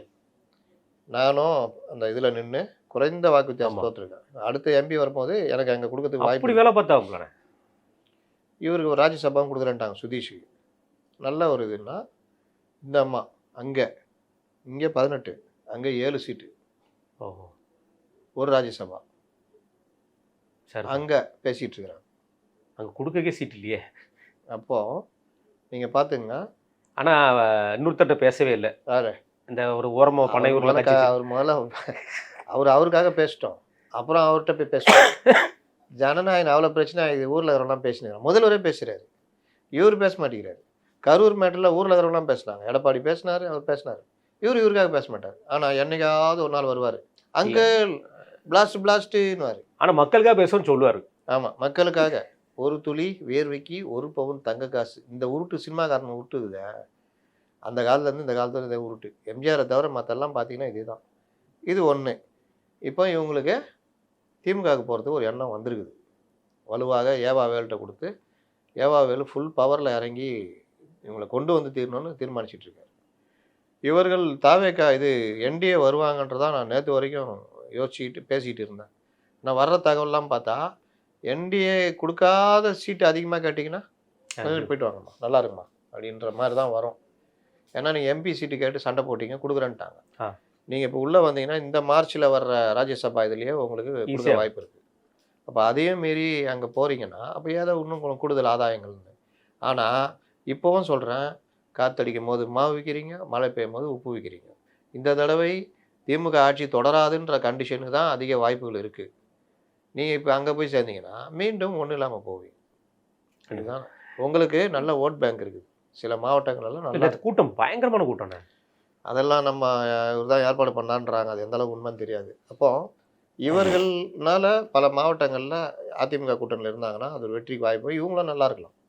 6 சீட்டு 7 சீட்டு கொடுப்பாங்க, வாய்ப்பு இருக்குது. ராஜ்யசபா கொடுக்குறாங்க, இன்னும் பல வசதிகள் பண்ணி தருவாங்க, எல்லா தேர்தலையும் பார்த்துக்குவாங்க. நீங்களும் ஒரு சட்டசபையில் ஒரு 6 எம்எல்ஏன்றப்போ உங்களுக்கு ஒரு மரியாதை இருக்கும். அதை கெடுத்துக்கிட்ட யார் பொறுப்பு? அதனால் என்ன முடிவு எடுக்கிற பாருங்கள். நேற்று 9ஆம் தேதி எவ்வளோ நாள் என்ன சொல்லியிருந்தாங்க, இப்பொழுது கேட்குற கேதுகள் 9ஆம் தேதி நான் பதில் சொல்லுவேன். 9ஆம் தேதி வந்துட்டு எல்லாம் யாரும் சொல்லலை, நம்ம சொல்லணும். யார் சொல்லணும்? நான் கேட்குறேன், யார் சொல்லணும்? அன்புமணி அவர் வந்து நேராக வந்து பார்த்து பேசி சொல்லிட்டாரு. வேற யார் இருக்கா? மீனி கட்சி மீதி இருக்க கட்சி யார் இருக்கான்னு தெரியல. ஓபிஎஸ் சொல்லணுமா? இல்லைண்ணே, பாவனை. ஓபிஎஸும் பேசிட்டாங்க. என்டிஏ கூட்டணியில் ஓபிஎஸ்க்கு 2-3 சீட்டு கொடுத்து நிற்க வைக்கிறாங்க. ஒரு டிஸ்ட்ரிக்ட் தொகுதி மட்டுமா? ஏதோ ஒன்று கொடுத்துட்றாங்க. மோடி எங்கள் டாடி, அவ்வளோதான் முடிஞ்சு. அவ்வளோதான். வேற யார் இருக்கா? கிருஷ்ணசாமி இங்கே பேசிட்டாரு, அவரும் இங்கே பேசிட்டாரு. வேற யார் இருக்கா? யாருக்கா வெயிட் பண்றாங்க? சொல்லணும், ட்ரம்ப் சொல்லணுமா? என்னன்னே தெரியல. ட்ரம்ப் ஆகப்பட்டதுல எல்லாருமே ட்ரம்ப் பேச வேண்டிய. அதனால நேற்று ராமதாஸ் ஐயா கூட சொல்லிட்டாருல்ல, அமெரிக்காவோட. அதனால ராமதாஸ் ஐயாவும் சொல்லிட்டாருல்ல, திமுக ஸ்டாலின் சிறப்பாக அப்படின்னா அங்கதான் போறாங்க. ஆளுக்கு உதயசூரியன் 4 பேர் நிற்ப வைப்பாங்க. அப்படிதான். அப்போ எங்க அண்ணன் திருமாவண்ணன் ஏங்க பாமக வரலையாங்க? பாமக வந்து ஏடிஎம் கூட தானே. ஓ, அப்படி கணக்கு எடுத்துருவாரு. ஆனா அதே ராமதாஸ் ஐயா தான் திருமாவளவனை பத்தி தவறா பேசியிருக்கான்னு அவர் சொல்லியிருக்காரு. எப்போ பேசினார்? ராமதாஸ் ஐயாவை நான் பெரிதும் மதிக்கிறேன்றாரு. இன்னொன்று ராமதாஸ் ஐயா வரல. ராமதாஸ் ஐயா திமுக ஆதரவு தராரு. இவர்கள் எல்லாம் உதயசூரியன் ஆல்ரெடி ஏற்கனவே திமுக எம்எல்ஏ ஜி கே மணி இவரெல்லாம் திமுக எம்எல்ஏனால இதாயிருக்கும். அவ்வளோதான். Right, okay. அதனால அப்படி போவோம். திருமாலாம் ரொம்ப பண்ண மாட்டார். அப்படி பண்ணாருன்னா போயிட்டு வாங்கன்றவாங்க. யாரு? ஷானவாஸ் எல்லாம் சொல்றாங்க, அண்ணா போயிட்டு வாங்கண்ணே. தாவேகா போறீங்க, போயிட்டு தனியாக போயிட்டு வாங்க, தனியாக போயிட்டு வாங்க. அதனால திருமாவளவனுக்கு தெரியும், பாவங்க அவர் அப்புறம் நீ கேட்க வெட்டலன்னு தூக்கி அடிச்சுட்டு போயினாங்க. ஏப்பா தம்பி, என்னப்பா நான் என்னப்பா சொன்னேன், 5 நிமிஷம் பொறுத்து வெட்டுறேன், என்னப்பா அவனுக்கு அவ்வளோ கோவம்னு கேட்குறாரு. அதுதான் அவர் தான் அந்த நிலைமைக்கு பாவம். ஒரு பண்பாளர் இன்னைக்கு கொஞ்சம் கொள்கை வழி தடுமாற்றங்கள்னால மதிப்பிழந்திருக்காரு. மற்றபடி மதிக்கக்கூடிய ஒரு மனிதர் தான் திரும்ப. கண்டிப்பான. நேற்று பேசும்போது விஜய் பிரபாகரன் அவர் பேசும்போது ரொம்ப காட்டமாக ஒரு விஷயங்களை சொல்லிட்டு இருந்தார். இந்த என்னடா பேரம் பேசுகிறீங்கன்னு சொல்லி எங்கள் மேலே ஒரு பெரிய குற்றச்சாட்டு வச்சுட்டு இருக்கிறீங்க. நாங்கள் பேரம் பேசுறதுன்னு எந்த அர்த்தத்தில் சொல்கிறீங்க? நாங்கள் கட்சி ஆரம்பிக்கும் போது விஜயகாந்த் அவர்களுடைய சொத்துக்கும் இப்போ எங்களுடைய சொத்து மதிப்பு என்னங்கிறது பேச தயாராக இருக்கீங்களா? நாங்கள் எவ்வளோ இழந்திருக்கோன்னு உங்களுக்கு தெரியுமா? அப்படிங்கிற ஒரு வார்த்தையை ரொம்ப காட்டமாக சொல்லியிருக்கிறாரு. எப்படி பார்க்குறீங்க அந்த வார்த்தை? ஆனால் குறிப்பாக பல இடங்களில் இந்த மாதிரி ஒரு பேச்சுகள் அடிப்படை தான். ஸ்வீட் பாக்ஸு, இவங்க பேரம் பேசுகிறாங்க அப்படிங்கிற சில விஷயங்கள் நிறைய பேசுகிறதும் உண்டு. இது அவரோட மனது வழியை சொல்கிறாரா அல்லது என்ன மாதிரி அர்த்தம் இது? அரசியல்வாதிகள் பேசுறதெல்லாம் நீங்கள் எதில் போய் எடுத்துக்குவீங்க? நான் மிக நேர்மையானவன்னு சொன்னால் நேர்மை இல்லாதவன் தான் நேர்மையானவன்னுவாங்க. நமது ஆட்சி சிறப்பாக நடக்குதுன்னுவாங்க. உங்கள் கனவை சொல்லுன்னுவாங்க. கனவை சொன்னால் செஞ்சிருவாங்களா? அந்த மாதிரி தான். அதனால் இதை வந்து நம்ம இப்படின்னு சொல்ல முடியாது, அப்படின்னு சொல்ல முடியாது. அப்போ ஏன் முரண்டு பிடிக்கிறீங்க? கண்டிப்பாக. ஏன் அப்போ ஜெயிக்கிற வாய்ப்பு இருந்தோம் அதை உதறி தள்ளிட்டு என்டிஏ கூட்டணி உள்ள போனீங்க? இந்த மாதிரி பல கேள்விகள் இருக்குது. கண்டிப்பான. இதை தொடர்ந்து மாணிக் தாக்கூர் அவர்கள் நேற்று ஒரு ட்வீட் போட்டிருந்தார். அதாவது ஒருத்தர் போட்டிருந்த ட்வீட்டை அவர் ரீட்வீட் பண்ணியிருந்தார். அதில் வந்து என்ன சொல்லியிருந்தாங்கன்னா, கிட்டத்தட்ட ஒரு 50 தொகுதிகள் வந்து 20,000 வாக்குகள் வித்தியாசத்துக்கு தான் ஜெயிச்சிருக்கீங்க. அதில் குறிப்பாக வந்து 2,000 வாக்குகள் வித்தியாசத்தில் ஜெயிச்ச 3 பேர் அமைச்சராக இருக்கீங்க. இது அரசவை கவிஞர்களுக்கும் ஐடி நிர்வாகிகளுக்கும் இது உணர்த்துறதுக்காக இது போட்டிருக்கேன் அப்படின்னு சொல்லி மாணிக் தாக்கூர் வந்து ஒரு பற்ற வச்சிருக்காரு. இந்த சைடு அண்ணன் செல்வ பெருந்தகை இன்னைக்கு சொல்லியிருக்காரு, அதெல்லாம் நாங்கள் எடுக்கிறதாங்க முடிவு, அறைக்குள்ளே பேசுகிறது மட்டும்தான் செல்லுபடி ஆகும்னு சொல்லியிருக்காரு. இங்கே தமிழ்நாடை பொறுத்த வரைக்கும் காங்கிரஸோட தலைமைக்கும் டெல்லி தலைமையோட நெருக்கமாக உள்ள பல தலைவர்களுக்கும் இடையே மிகப்பெரிய ஒரு போர் நடக்கிறது தெளிவாக தெரியுது. இது வெறும் சீட்டு பேரத்துக்காக நடத்தப்படுறதா அல்லது தாவேக்காவை முட்டாளாக்கிறதுக்காக நடத்தப்படுறதா? நான் அடிக்கடி சொல்லுவேன், உடம்புல பலம் இருக்கிற வரைக்கும் கிருமிகள் தாக்காது. உடம்பு பலகீனமாச்சுன்னா நோய் கிருமிகள் தாக்கும், கண்ட நோய் வரும். எய்ட்ஸ் வந்து ஒரு சிண்ட்ரோம். எய்ட்ஸுன்றது தனி நோயெலாம் கிடையாது. உங்கள் உடம்பை பலகீனமாக்கும். அதன் மூலியமாக வேறு வேறு நோய்கள் வரும். கொப்பளங்கள் வரும், அது வரும், இது வரும், கடைசியில் உயிர் போகும். அந்த மாதிரி காங்கிரஸ் வந்து பலகீனமாக ஆகுதுன்னா, இந்த மாதிரி காங்கிரஸ் இந்த திமுக கூட்டணி பலகீனமாகுதுன்னா என்ன அர்த்தம்னா, பலகீனம் ஆகுறதுனால இந்த மாதிரி கிருமிகள் தாக்குதல் அதிகம் நடக்குது. நீங்கள் திமுக தலைமையில் காங்கிரஸ் தலைமையை எச்சரிக்கலாம்ல. ம். என்னங்க வேடிக்கை பார்க்குறீங்க? ஒரு மாநில எம்பிகள் 2 பேர் இந்த மாதிரி நாங்கள் ஜெயிச்ச எம்பிகள் பகிரங்கமாக பேசிகிட்டு இருக்கிறாங்க. என்ன வேடிக்கை பார்க்குறீங்க? காங்கிரஸுடைய தலைமையுடைய முடிவு இதுவா அப்படின்னு சொல்லணும். இல்லையா செல்வ பெருந்தகை விட்டு இவர்களை கண்டிக்க விடணும். அவர் என்ன சொல்கிறாரு? யாரும் பேச வேண்டாம், எல்லாத்தையும் நாங்கள் இந்த பார்த்தோம். கேட்க தூக்கி அடிச்சவனுங்க இவர் திரும்ப சொன்னார். அந்த மாதிரி நாங்கள் பார்த்துக்குவோம். என்ன எத்தனை பேர் கத்தினுக்கிறான்? 3-4 பேர். ஆமாம் 4 பேர் பேரையும் சொல்லுங்கள். இவர்கள் கருத்துக்கு யாராவது பண்ணீங்கன்னா அவங்க மேலே நடவடிக்கை வரும்னு சொல்லுங்கள். இவர்கள் மேலே நடவடிக்கை வரும்னு சொல்லுங்க பார்ப்போம். தைரியம் இருக்கா? பிரவீன் சக்கரவர்த்தி மேலே நடவடிக்கை வரும்னு சொல்ல முடியுமா? இல்லை அக்கா ஜோதிமணி மேலே தான் நடவடிக்கைன்னு சொல்ல முடியுமா? காங்கிரஸ் தலைமைக்கும் என்னன்னா, பையன் அப்படியே சார் அப்படிதான் சார் கத்திட்டு இருப்பாங்க, நீங்கள் இந்த கேப்பில் நமக்கு 40 சீட் தரீங்களா, அதை மறந்துட போகிறீங்க அப்படின்னு நான் எப்போ சொன்னேன்? ஏங்க பாருங்க, அவங்க தாவேகா போகணுன்றாங்க. பிரவீன் சக்கரவர்த்தி பேசுகிறாரு. என்னங்க இது? தாவேகாக்கெல்லாம் நம்ம போகலாம், ஆனால் நம்ம உங்கள் கூட தாங்க இருப்போம். இந்த கேப்பில் நம்ம ஒன்று கொடுத்த 40 மறக்காதீங்க. ஓ அப்படி வரீங்களா நீங்கள்? இப்படி தான் அப்படியே உருட்டினுக்கிறாங்க. தாவேகெல்லாம் போக மாட்டாங்க. இதை ஒரு டிமாண்டாக பயன்படுத்தி காங்கிரஸ் பண்ணாததா? மேலே ரெடி கீழே பேச்சுவார்த்தை. இந்தி திணிப்பு யாரு? பராசக்தி. இந்தி திணிப்பு யார் திரிச்சது? காங்கிரஸ் தான், வேற யாரும். நானும் நேற்று 2-3 நெறியாளர்கள்ட்ட கேட்டேன், அவங்களுக்கு தெரியவே தெரியல. மீண்டும் கேட்டால் பிறகு நீங்களே சொல்லுங்க சார்ட்டாங்க. அப்படியா? லால் பகதூர் சாஸ்திரி தெரியுமா அப்படின்னு. சார் அது யாரும் நீங்களே சொல்றீங்க சார். அவங்களுக்கு ரவி சாஸ்திரி தெரிஞ்சதானே லால் பகதூர். ரவி சாஸ்திரி கூட தெரியாது சார். அவர் 83 வரைக்கும் விளாண்ட, எனக்கு தெரியாது சார். அப்போ லால் பகதூர் சாஸ்திரி தெரியாதாம்மா? பிரதமராக இருந்தவர். அப்படியா? சரி சரி. உங்கள்கிட்ட குல்சாரி லால் நந்தா யாருன்னு கேட்டா நான் என்ன கதியா அவர்? அவ்வளவுதானே. குல்ஃபி விற்கிறவனோட தெரிய வாய்ப்பு இருக்கும். குல்சாரி நந்தா எப்படி தெரியாது? இது பாருங்க, இந்திரா காந்தி, ராஜீவ் காந்தி, ராகுல் காந்தின்னு தெரியும். ராஜீவ் காந்தியுடைய அம்மா இந்திரா காந்தி பிரதமராக இருந்தாங்க. இதுல காங்கிரஸ் உழைச்ச மற்றவர்களை கேளுங்க. நிஜலிங்கப்பான்னு ஒரு தலைவர் இருந்தார், தெரியுமா? அப்போ பல தலைவர்கள் காங்கிரஸ்லேருந்து வெளியில் வந்திருக்காங்க. அந்த இதுவும் தெரியாது, எதுவுமே தெரியாது. அரசியலில் உட்காந்துங்க. அப்புறம் சொன்னேன், அவர் ஒரு கொள்கை கொண்டு வந்தாருமா, அதில் தான் 65 இந்தி திணிச்சாங்க. அதைத்தான் இவர்கள் எதிர்த்து போராடினார்கள். அதை பேஸ் பண்ணி தான் பராசக்தின்றாங்க. பராசக்தின்ற படம் ஏவிஎம் எடுத்த இதில் கலைஞர் கதை வசனம் எழுதினாரு. அன்றைய சூழ்நிலையில் வீரமிகு வசனங்கள் எழுதினார். அவ்வளோதான். அதுக்கும் இந்தி திணிப்புக்குமே சம்மந்தம் கிடையாது. ஆனால் பராசக்தின்னு எடுத்துகிட்டு அண்ணாதுரான்றீங்க, அதுன்றீங்க, உருட்டுறீங்க, என்னென்னவோ பண்ணுறீங்க. இந்த சிவகார்த்திகேயன் ரஜினி முருகன் படம் மாதிரி நடிச்சா நம்ம ரசிப்போம். ஆமா, சீரியஸாலாம் நடிச்சா தம்பி சிரிப்பு ஜாஸ்தி வந்துச்சா? ஐயோ தம்பி நீ பண்ண நகைச்சுவையில இதுதான் தம்பி நல்ல நகைச்சுவையா இருக்குதுன்னு தான் போயிடுவான். யாருக்கு எது வருதோ அதாங்க பண்ணணும். இவர்கள் பலரை காலி பண்ணியிருக்காங்க. ஜெய்சங்கர் டாப் ஹீரோவாக இருந்தார். எம்ஜிஆர் நடிப்பு விட்டா பிறகு ஜெய்சங்கரும் ஒரு நல்ல ஹீரோவாக இருந்தார். அவரை கூப்பிட்டு வண்டிகாரன் மகன் ஒரு படம் எடுத்தார் கலைஞர். அதோட அவர் வண்டி டயர் எல்லாம் பஞ்சர் ஆயிடுச்சு. தூக்கு மேடைன்னு சந்திரசேகர் அதோட தூக்கில் மாற்றி வாங்க விட்டாங்க அவர். அதுக்கப்புறம் சம்சாரம் அது மின்சாரத்தில் அப்பா நான் சங்க அலுவலகத்துக்கு போயிட்டு வரேன். அது ஒரு பெரிய மீம் ஆகிட்டாங்க தெரியுமா? அப்பா நான் சங்க அலுவலகத்துக்கு போயிட்டு வரேன்ப்பா. எது வீட்டில் அவ்வளோ சண்டை நடந்துகிட்டு இருக்கோம். அப்பா நான் சங்க அலுவலகத்துக்கு, உன் பொண்டாட்டியே பார்த்துக்க தெரியல, சங்க அலுவலகத்துக்கு போகிறான். அந்த படத்துலேயே வச்சிருப்பாங்க வசனம் இது. அதுக்கு அடுத்தது வடிவேலு, போதை, விஜயகாந்த் போதை அடிக்கிறார், ஏதோ இவர் அப்படியே மோந்து பார்த்தாலும் மயக்கம் போட்டு விழுந்துடுற மாதிரி. அதெல்லாம் வடிவேலு. இந்த மாதிரி இப்போ சிவகார்த்திகனை கையில் எடுத்துக்கிறாங்க. நான் சிவகார்த்திகனுக்கு சொல்கிறேன், தப்பிச்சு வெளியே போயிடுங்க. ஏன்னா இப்போ பெரிய கேப் கிடைக்குது, நீங்களாம் ஒரு ஆளாக வருவீங்க. ஆமாம், ரொம்ப கஷ்டப்பட்ட இடத்துலேருந்து வந்திருக்காரு. தேவையில்லாத பஞ்சாயத்து. இன்னைக்கு அவரு தமிழ் தீ பரவட்டுமா, என்னயா தமிழ் தீ பரவட்டான்னு என்னையா உருட்டுறீங்க? இதெல்லாம் நீ கிண்டல் பண்ணியிருந்தால் தானே? ஆமாம், இதெல்லாம் நீ கிண்டல் பண்ணியிருந்தால் தானே? அதனால தான் ஒன்றா நாங்கள் ரசிச்சோம். நீ ஏன் நீ எங்களை அதே கிண்டலை வச்சு நீ எங்களை ஏமாத்தினா இது கோபம் வருமா வராது? ஒழுங்கா போ. தமிழுக்கு முன்னெல்லாம் உருட்டாத. தமிழ் அது பார்த்துக்குவோம், அது யாரோ அவங்க பார்த்துக்குவாங்க. அதனால் இது தேவையில்லாத ஒரு வேலை தான் அவருக்கு. லாஸ்ட்டில் அந்த படம் இன்னைக்கு ஒருத்தன் ஐயோயோ கேட்டுறாதீங்க, என் வாயை பிடிங்கிடாதீங்க அப்படின்ட்டு போகிறான். டே என்னடா காலையிலேயே இது ஒரு இது ட்ரெண்டு தெரியுமா? இவரா 1500 ரூபா கொடுத்து படம் பார்ப்பாராம். வெளியில் வந்துடும், ஐயோ என்கிட்ட கேட்டுறாதீங்க. ஐயோ என்ன ஏன்டா பார்க்குற? பார்க்க சொன்னா ஒரு வாரம் விட்டு பாருண்டா, படம் எப்படி இதுன்னு தெரியட்டும். 10 பேர் 10 விதமா போடுவான். அப்புறமா யாருனா ஒருத்தவங்க சொல்லுவான், இல்லப்பா பரவாயில்லப்பான்னு. சிறைன்ற படம் நான் சொன்னேன்ல, கடுப்போட தான் போனேன். நல்லா இருக்குதுன்னு ஒரு இது போட்டேன். உடனே சொல்லிட்டானுங்க, அந்த இதுட்ட துட்டு வாங்கிட்டாரு. டேய் அவன் யாருன்னே தெரியாதுடா. எனக்கு நல்லா இருக்கிற படம் 4 படம் நான் எழுதிக்கிறேன். அவன் துட்டு இருந்தா கொஞ்சம் பெரிய ஆள் வச்சு படம் எடுக்க மாட்டான். அதனால இந்த மாதிரி தான் இன்னைக்கு பராசக்தி ஓடிக்கிட்டு இருக்குது. ஆனால் அடுத்தது ஜனநாயகன் படத்துக்கு கிட்டத்தட்ட இனிமேல் 21ஆம் தேதி வரைக்கும் படம் ரிலீஸ் இல்லை, கன்ஃபார்ம் பண்ணிட்டாங்க. தயாரிப்பு நிறுவனமும் மன்னிப்பு கேட்டுட்டாப்ல. இந்த மாதிரி நாங்கள் விஜய் அவர்களுடைய கடைசி படம், அவருக்கு நல்ல ஒரு ஃபேர்வெல் கொடுக்கணும்னு நினச்சோம், முடியல. உணர்ச்சிவசப்பட்டு. உணர்ச்சிவசப்பட்டு இது பண்ணிட்டாரு. இந்த ஜனநாயகம் படத்துக்கு வந்து சென்சார் சர்டிஃபிகேட் கொடுக்காததுக்கு எனக்கு தெரிஞ்ச வரைக்கும் திரைப்பட டீம் யாரும் பேசலை, நடிகர்கள் யாரும் பேசலை, இயக்குனர் சம்மந்தப்பட்ட யாரும் பேசலை. ஆனால் இந்த விநியோகஸ்தர்னு பேரில் இருக்கிற அரசியல்வாதிகள் மட்டுமே பேசுகிற மாதிரி தெரியுதுண்ணே. இது எப்படி பார்க்குறது? வியாபாரம் வியாபாரம் வியாபாரம்.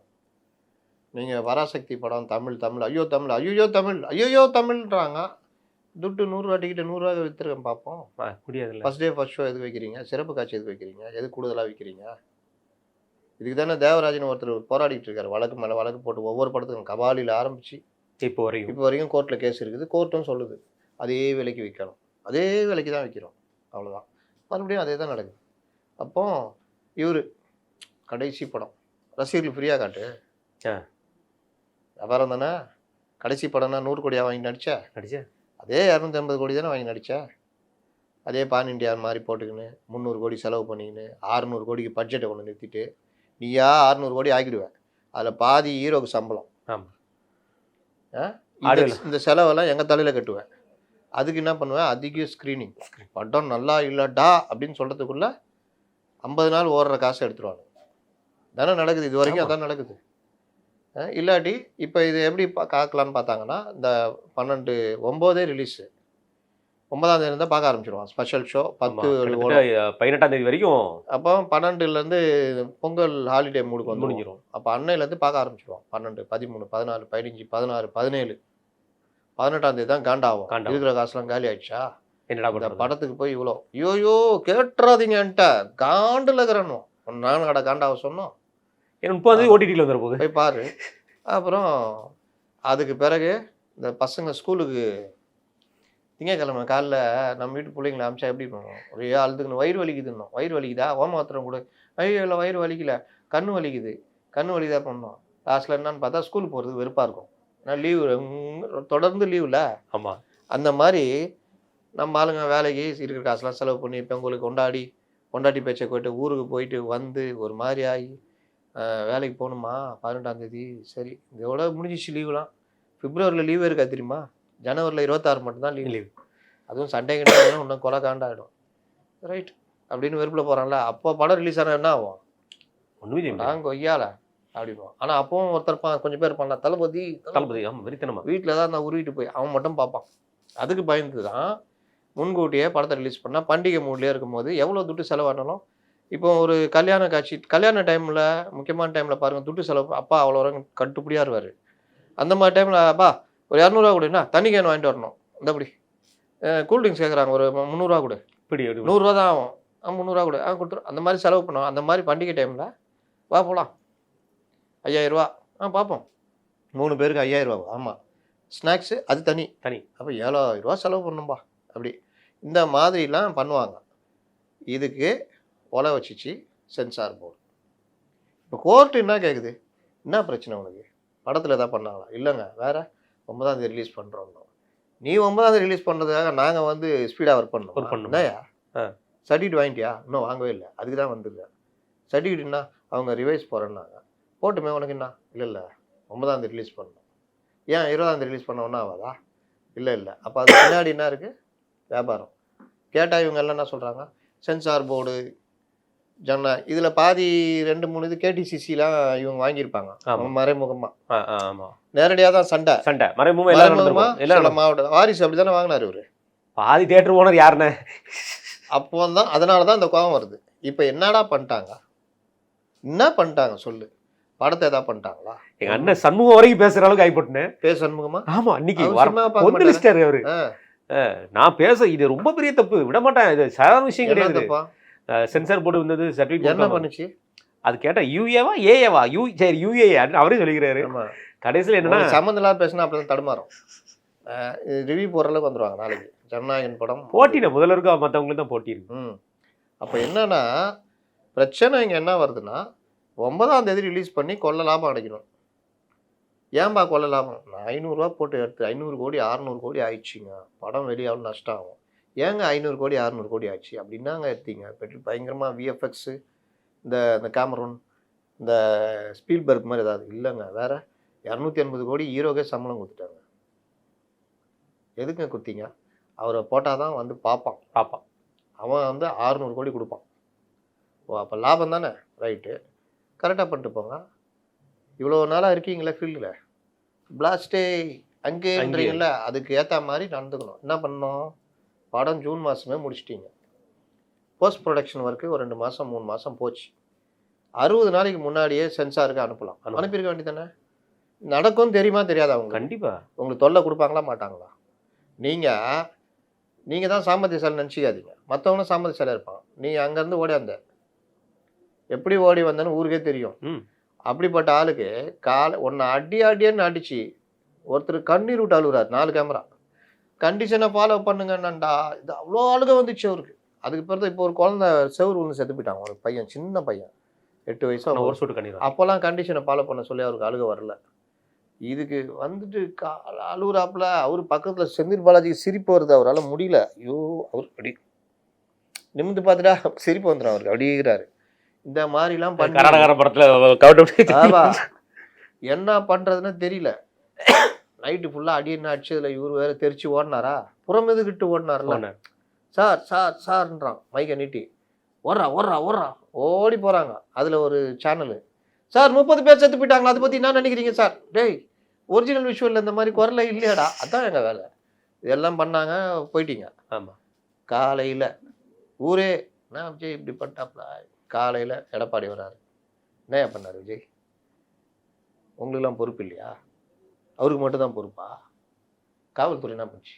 அரசுக்கு இதில் அக்கறை இல்லையா? இன்னொன்னா ஆமாம் இல்லை, மாறுது நிலமை. மத்தியானம் அண்ணாமலை. அப்போ நிலமை மாறணும்னா நீங்கள் கொஞ்சம் மூச்சு விட முடியுதா இல்லையா? காப்பாற்றி விட்டது யாரு? சட்டசபையில் முதல்வர் பகிரங்கமாக குற்றச்சாட்டு வைக்கிறாரு. ஆமாம். அங்கே இவர் பேசுறதுக்கு இவரை பேச விடாம பண்ணுறாங்க. வெளியில் வந்து பேட்டி கொடுக்குறாரு, முழுசும் கொடுக்குறாரு. உனக்கு ஆதரவு தானே கொடுக்குறாரு. அவரே கோவப்பட்டிருக்காரா? ஓ, அந்த தம்பிக்கு நான் மூச்சு விட்டுனுக்கிறேன், அவருக்காக அவர் தானே சுவாசிக்கணும், நான் சுவாசிக்கிறேன், நான் உட்காந்து கரடியாக கத்தினுக்கிறேன். அந்த தம்பி ஒரு அறிக்கை கூட விடல. இந்த பாருங்க, இவன் தைரியத்தை பாருங்க. அங்கல் பிளாஸ்ட் கரூர் மேட்டருக்கு முதல்வர் அங்கே பேசின உடனே நீ அறிக்கை விட்டுறணும்ல. இல்லைல்ல, இப்போ ஜனநாயகன் ஊரே பேசுது இல்லை, முதல்வரே பேசுகிறாரு, எல்லாருமே. நீங்கள் என்ன பண்ணீங்க? நான் தான் கேட்டேன், நேற்று என்கிட்ட வந்து கேட்டவங்கள, சார் ஜனநாயகன் வந்து ஜனநாயகனுக்கு ஜனநாயக படுகொலை நடக்குதுன்னு. சரிப்பா, இது யார் சொன்னா? இந்த மாணிக்க தாக்கூர் போட்டிருக்காரு, அப்புறம் ஜோதிமணி போட்டிருக்காரு, அப்புறம் கிரீஷ் டப்பாவே போட்டுக்கிறாரு. சரி, வேற விஜய் போட்டாரா? இல்லை சார். விஜய் கட்சியில் யாராவது போட்டாங்களா? இல்லை சார். ஏன் அவன் பிரச்சனைக்கு அவனே கவலைப்படல, நீங்கள் ஏன் கவலைப்படுறீங்க? உங்களை நான் அடிச்சிட்டேன், நீங்கள் தான் ஸ்டேஷனில் போய் கம்ப்ளைண்ட் பண்ணணும். பக்கத்து வீட்டுக்காரன், சார் இவர் அவரை போட்டு அடிச்சிட்டாரு. நான் சார், நான் அவரை அடிக்கவே இல்லை சார், கேளுங்க, கம்முனுங்கிறாரு. 2 அறை விட்டுருப்போம், கண்ணம் பழுத்துருக்கோம். கேளுங்க சார், நான் அடிச்சேனா? இது எம்எல்ஏ பொறாமையில சொல்கிறேன், அவரை கேளுங்களேன், கம்முனுங்கிறாங்க. இல்லை, ஒருவேளை இந்த ஜனநாயகம் படம் வராதனால இந்த பொங்கல் வந்து இல்லாமல் போயிருமாண்ணே? நான் கேட்க தெரியாமல் கேட்குறேன். அப்படி இந்த மாதிரி விஷயங்கள்லாம் எத்தனை படங்களை பார்த்துருக்கோம் நம்ம. மௌத்தையே நீ மறந்து இங்கு வாழலாகமா நவதுரணிப்பா பாட்டு, ஒரு முஸ்லீம் பாட்டு இருக்கும். மௌத்தையே, மௌத்துனா வாயில்ல, இறப்பு. ஓகே. முஸ்லீம்களில் சொல்லுவாங்க மௌத்துன்னுவாங்க, மையம்னு வாங்க. சரி, மக்கள் நீதி மையம் இல்லை சார், மையத்தாயிட்டார் சார். என்னடா இறப்போட மக்கள் நீதி மையத்தை கம்பேர் பண்ணுறீங்க? அப்படிதானே ஆயிடுச்சு, மையத்தாயிடுச்சே. இந்த தென் மாவட்டங்களில் அது ஒரு மையத்திரா உர்றான்னுவாங்க. மையத்தினா போனோம் மையத்தாயிட்டான்டானா செத்து போயிட்டான்னு அர்த்தம். இன்னும் சர்டிஃபிகேட் கொடுக்கல, இருக்கிற வரைக்கும் பார்ப்போம். லைட்டாக ஊசல் அடிக்குதா, ரைட்டு விடுங்க. அப்போ மையத்தாயிட்டான், மையத்துன்னுவாங்க. அந்த மாதிரி அதில் ஒரு வார்த்தை மையத்துன்ற வார்த்தையாக வந்துச்சுன்னா மவுத்து. மவுத்துனா இறப்பு, மவுத்தாயிட்டார், வபாத் ஆகிவிட்டார், அந்த மாதிரி வரும். அரபுல இருந்து வரும், சமஸ்கிருதம் மாதிரி அங்கேருந்து. அப்போ மவுத்தையே நீ மறந்து இங்கு வாழலாகுமா அப்படின்னு, மன்னாதி மன்னர் எல்லாம் இருந்த நிலை தெரியுமா. அதில் பாதுமா அவர் சொல்லுவார், பெரிய இதுவாக இருந்த முகமது நபியே என்னானார் தெரியுமா? போயிட்டாரு. அலி ரசூலுல்லா முகமது மரும பெரிய வீரர், அவர் என்னானார்? மண்ணுக்குள்ளே போயிட்டாரு. இவங்க என்னானாங்க? மண்ணுக்குள்ளே போயிட்டாங்க. அதனால் ரொம்ப ஆடாத, உலகம் போய்கிட்டே இருக்கும் அந்த போக்கில். அந்த மாதிரி எம்ஜிஆர் விடவா உலகம் சுற்று வாலிபன்னு அவ்வளோ பண்ணாங்க, சண்டை போட்டு தான் கொண்டு வந்தார். உட்காந்து அவர் இன்னும் விடலையே, போராடி தான் கொண்டு வந்தார், படம் ஜெயிச்சது. இப்போவும் நான் சொல்கிறேன், என்ன பிரச்சனைன்னு கேளுங்க, 9ஆம் தேதி ரிலீஸ் பண்ண தான் பிரச்சனை, வேற எந்த பிரச்சனையும் இல்லை. அதில் அவங்க சொல்லக்கூடிய விஷயங்கள் ராணுவத்தோட சிம்பிள்ஸ் எல்லாம் பயன்படுத்திருக்காங்க. ஆமாங்க, ராணுவ தளபதிட்டே அவங்களுடைய வழக்கறிஞர்கிட்டே நான் ஒருத்தட்ட பேசினேங்க, இது சம்மந்தமான இதில் இருக்க அவங்களுடைய வழக்கறிஞர் அணிலே இருக்கிறவங்கள கேட்டேன், என்னங்க ஏங்க இவர் 33 வருஷமா இருக்கிறது தானே மலேசியாவில் பேசினேன். பல படங்கள் இவருக்கு இதே மாதிரி பிரச்சனை இருக்குல்ல. அப்போ கட்சி ஆரம்பிச்சிட்டாருலங்க. அப்போ பிரச்சனைகள் தானா வரும். சும்மா இருந்தா கூட பிரச்சனை வந்து ஏறிக்கும். கண்டிப்பா.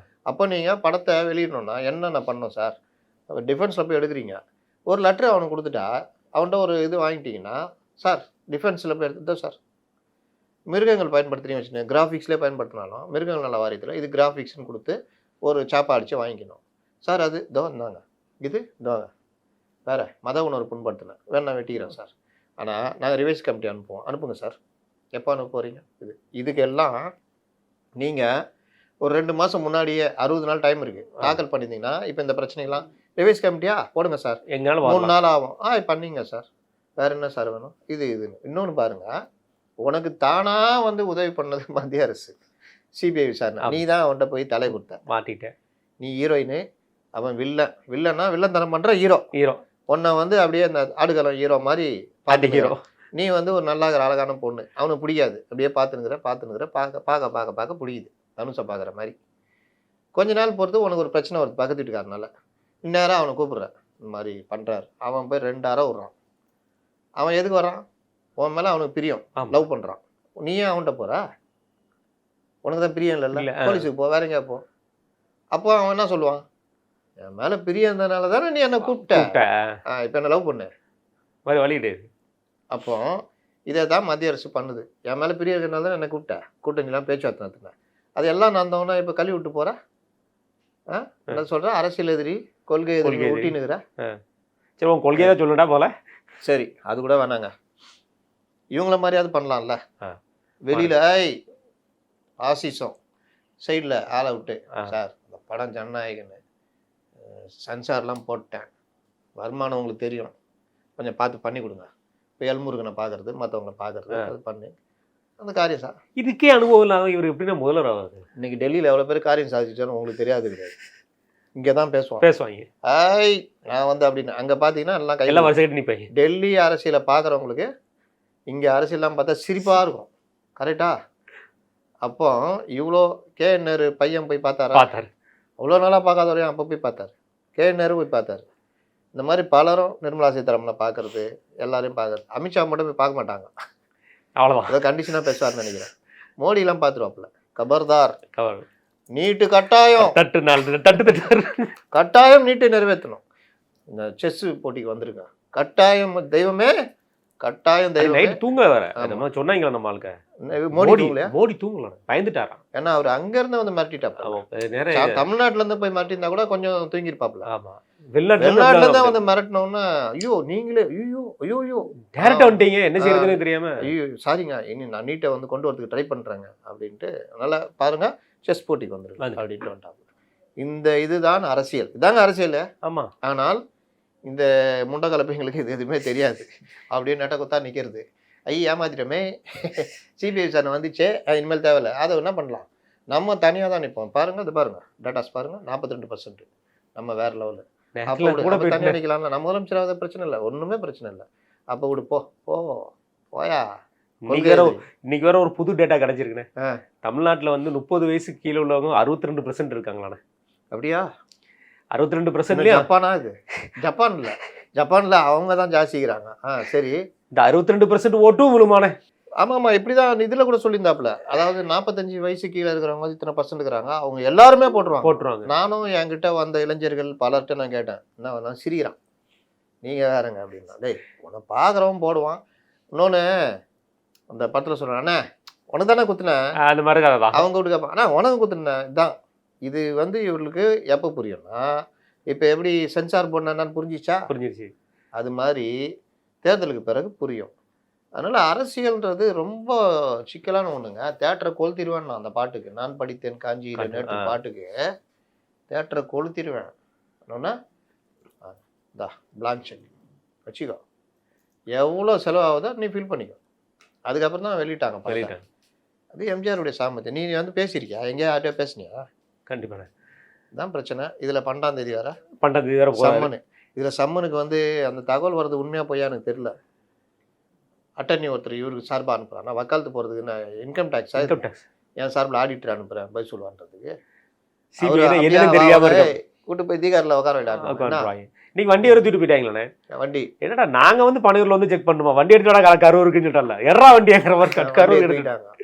அது வந்து பொசிஷன்லாம் வச்சு பார்ப்பாங்க. ஆமா, அந்த இதெல்லாம் பார்ப்பாங்க, இந்த அகலம். இவர் 2 வேளை 1 வேளை உள்ளது, ஒரு வேளை போனார்ல. அதனால இன்னைக்கு காலையில இருந்து 9 மணில இருந்து நியூஸே அதுதான். இன்ச் பை இன்ச்சா ஏறுகிறார்கள், இன்ச் பை இன்ச்சா பார்க்கிறார்கள். நம்ம ஆளுங்க இது டிஆர்பிக்காக எதுவும் செய்வோம்.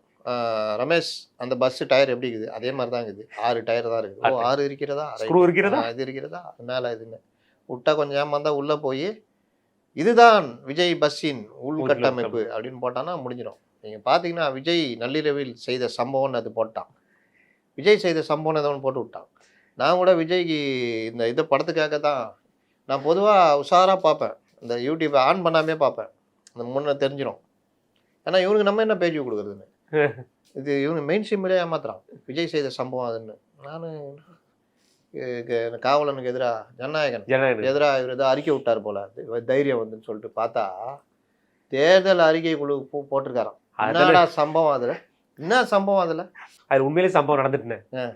அது உண்மையிலே விஜய் பாயாசம் எங்கடா அப்படின்னு, செங்கோட்டை எங்கடா, அண்ணன் செங்கோட்டையனே புறக்கணிச்சிட்டாங்க தமிழ்நாட்டு. அவங்க அதெல்லாம் கரெக்ட். நீங்கள் அதில் நேத்தான் ஒருத்தர் சொன்னார் என்கிட்ட, எல்லாம் பாருங்களேன் எல்லாம் ஜான் ஆளுங்க தான்றாங்க. அதுலேயும் அருண்ராஜிக்கிறாரு, அவர் கூட சீக்கிரம் சேர்ந்துருவார். அவர் வெளியே சுற்றி பேசினுக்கிறாருல, பேசக்கூடாதுன்னு இதில் போட்டாங்க. நீங்கள் டாக்டர் பிரபுல இருந்து மயூரி யாரோ, அது யாருன்னே தெரியல. எனக்கு தெரிஞ்ச ஒரே மயூரி அந்த ஒரு காலில் டான்ஸ் ஆடுவாங்க தான். இது என்ன மயூரின்னு தெரில. இப்போ இவங்க எல்லாம் சேர்ந்து தமிழக மக்களுக்காக இந்த இது பண்ண இவங்க திமுக செயலி வெளியிட்டுச்சு. இவங்க ரொம்ப அப்டேட் ஆச்சா, இவங்க எங்கே செயலி வெளியில. இப்போ இவர்கள் இதில் யார் போட்டிருக்கணும்னா, நீங்கள் வந்து செங்கோட்டையனை போட்டிருக்கணும். அவருக்கு தெரியும். ஆமாம், ஓரளவுக்கு. ஒரே ஒரு ஆள் ஜேசிடி பிரபாகரன் மட்டும் போட்டிருக்காங்க. அவருக்கு கொஞ்சம் சென்னை பற்றி மற்ற விஷயங்கள்லாம் தெரியும். ஆதவ அர்ஜுனாவை போட்டிருக்கணும். ஏன்னா அவர் டீம் வச்சுருக்காரு. டீம் தமிழ்நாடு ஃபுல்லாக அவருக்கு போயிருக்குது. அதில் கிடைக்கிற தகவல் என்ன தேவைகள் இருக்கும், ஏதாவது எடுத்திருப்பாங்க, அதை வச்சு ஏதாவது சொல்லலாம். ஆதவ அர்ஜுனா தான் பிரபகண்டா செக்ரட்டரி, ஜென்ரல் செக்ரட்டரி. ஆமாம். அப்போ இந்த கொண்டு போக போகிறதும் அவர் தான். அப்போ இதுக்காக அவரையும் போட்டிருக்கணும் அந்த குழுவில். போடல. என்னன்னா இது எல்லாத்துலேயுமே இழுத்து காலை இழுத்து விடுறது தான். தோக்கணும்னுங்க வேலை செய்கிறாங்க. இல்லை, ஒருத்தரே எல்லா வேலையும் எப்படின்னு பார்க்க, ராஜ்மோகன்கிற ஒருத்தர் எல்லாத்துலேயும் எப்படி இருக்காரு, என்ன பண்ணுறாரு அவரு? எல்லாத்துலேயும் அவர் இருக்கார். தேர்தல் அறிக்கை குழுவில் இருக்காரு, கட்சி நடத்துகிற குழுவில் இருக்காரு, அப்புறம் வந்து மாவட்ட பொறுப்புகளை வந்து பார்க்குற குழுவில் இருக்காரு. நான் என்ன கேட்குறேன், வேற யாரு இருக்கிறா சொல்லுங்க? யாருமே இல்லை. அதான் கேட்க, ஒருத்தர் மட்டும் இவ்வளோ பதவி கொடுக்குற எவ்வளோ குசியான. இதோ வருகிறார் எங்களுடைய புரட்சி தலைவர் அப்படின்னு பார்க்குறேன். ஐயோ காரணம் எங்க மறுபடியும் காணாம போயிட்டாரா என்ன பின்னா? ஏய் ரொம்ப போகலாத, இதுக்கே 15 நாள் நான் ஒழிஞ்சிருந்தேன் போ அப்படியா, கூஷத்தை அடிக்கிற மாதிரி இருக்கு. அதனால இப்போ இது வேற, இப்போ தலைவரை இட்டுன்னு போயிட்டாரணும் எங்க சிபிஐ. அதனால அது 12ஆம் தேதி என்ன போறாரோ டைம் கேட்பாங்க. இல்லை, அங்கே போகும்போதும் உங்க விஜய் போட்டுருவாங்களா? உங்க விஜய் நான் வரேன் வா வா அதுதான் வெயிட்டிங். அதில் இப்போ என்ன ஒருத்தர் சிபிஐ ஆஃபீஸரை பேட்டி காண்டாங்க. அவர் என்ன சொல்கிறாரு, சார் மடக்கு நாற்காலில் உட்கார வைப்பாங்க, என் மடக்கு நாரில் உட்கார மாட்டாரா? அப்புறம் வந்து விஜய் இங்கே வாங்கன்னு வாங்கலாம். இவர் அண்ணா அதை வரேன் ஒன்றும் இல்லைங்க, உங்களுக்கு பின்னாடி ஒரு விஜய் இருக்கார், அவரை கூப்பிட்டணும். ஏய் என்னங்கடா பேட்டி எடுக்கிறன்ற பேரில் சாவடிக்கிறீங்க, இப்படிலாம் மொத்தம் பேட்டி கொடுத்துனுக்குறாங்க. இதாவது பரவாயில்லண்ணே, இவ்வளோ நாள் வரைக்கும் எல்லா படத்துலையும் ஐ எம் வெயிட்டிங் சொல்லிட்டு இருந்தவர் இப்போ ஏன் ஐ எம் கம்மிங் சொன்னார் தெரியுமா அப்படின்னா, அங்கே போகிறதுக்கு இப்போயே சொல்லிட்டாருங்க. இங்கே ஐ எம் நாட் கம்மிங் சொல்லி பார்ப்பாரு முடியாதாங்க, மஸ்ட் கம்மிங்ன்றவாங்க. அதனால அதான் பிரச்சனை. கண்டிப்பாக. மிக்க நன்றி உங்கள் நேரத்துக்கு.